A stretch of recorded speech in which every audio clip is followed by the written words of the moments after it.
Pasok na po sa loob ng PNP Custodial Center sa Camp Crame ang coaster kung saan isasakay si Pastor Apollo Quiboloy at mga kapwa-akusado para dalhin sa Pasig Regional Trial Court. Ngayong araw kasi ang arraignment nila roon. Silipin natin ang sitwasyon sa Camp Crame sa unang balita live ni James Agustin. James!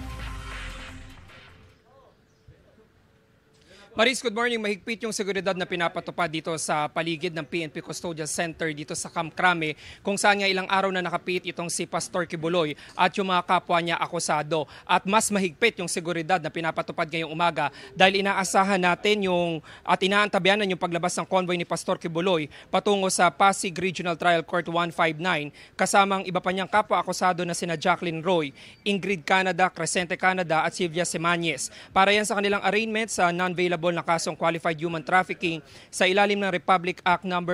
9208 sa Pasig RTC Branch 159. Ito ang unang beses na ihaharap sa korte ang lima matapos mahuli nung linggo at dalhin dito sa Camp Crame. Sabi ng PNP, nakalatag ng seguridad para sa pagdala sa lima sa korte pero hindi na sila nagbigay ng mga specific na detalye.